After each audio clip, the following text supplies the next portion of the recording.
अस्सलाम वालेकुम प्यारे बच्चों। जैसा कि हमने पिछली वीडियो में हम्द के बारे में पढ़ा था, तो आज मैं आपको इसके अल्फाज मानी और सवालात बताऊंगी और आखिर पर इसका खुलासा भी मैं बताऊंगी। ठीक है। सबसे पहले जो हमारा अल्फाज मानी है वो है कौनो मकान। कौनो मकान यानी ज़मीन और आसमान। उसके बाद है बिन मांगे। बिन मांगे का मतलब है मांगने के बगैर। आन बान यानी शान व शौकत और इज़्ज़त वाले। रहीम का मतलब है रहम करने वाला। यौम जज़ा यानी क़यामत का दिन। और मातू वो जिस पर इताब किया जाए, यानी वो लोग जिस पर अल्लाह ताला का गुस्सा नाजिल होता है। ठीक है बच्चों, अब हम इसका सवाल नंबर 1 देखेंगे। शायर खुदा से क्या दुआ मांगता है? शायर खुदा से क्या दुआ मांगता है? शायर खुदा से सलामती, आफियत और नेक रास्ते पर चलाने की दुआ मांगता है। आफियत यानी खैरियत। ठीक है। फिर है हमारा सवाल नंबर 2। खुदा की नज़र में कौन से लोग शान व शौकत वाले हैं? खुदा की नज़र में वो लोग शान व शौकत वाले हैं जो उसके बताए हुए रास्ते पर चलते हैं और जिनको खुदा ने अपनी रहमत से नवाजा है और सीधा रास्ता दिखाया है।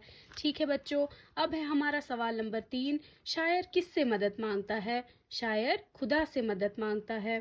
फिर हमारा आखिरी सवाल है, नज़म के आखिरी मिसरा में शायर ने क्या दुआ मांगी है? नज़म के आखिरी मिसरे में शायर ने ये दुआ मांगी है कि ए अल्लाह, हमको बुरे रास्ते पर न चलाना और जो मैं तुझसे दुआएं मांगी हैं उन तमाम दुआओं को कबूल फरमाना। जो मैंने तुझसे दुआएं मांगी है उन तमाम दुआओं को कबूल फरमाना। ठीक है, ये हो गए हमारे सवालात जो कि इस नज़म के सवालात हैं। उसके बाद हमारी खाली जगह हैं। सबसे पहला है, गिरते हैं तेरे दर पर सब आन बान वाले। सब आन बान वाले, इमदाद तुझसे चाहें, सबका सहारा तू है। सबका सहारा तू है। और जिनका अब तक है यादगार आलम और नाम, जिनका अब तक है यादगार आलम, हम आजिज़ों को या रब उनकी न राह चलाना। ठीक है बच्चों, ये हो गए हमारे अल्फाज मानी। अब हम इस नज़म का खुलासा देखेंगे।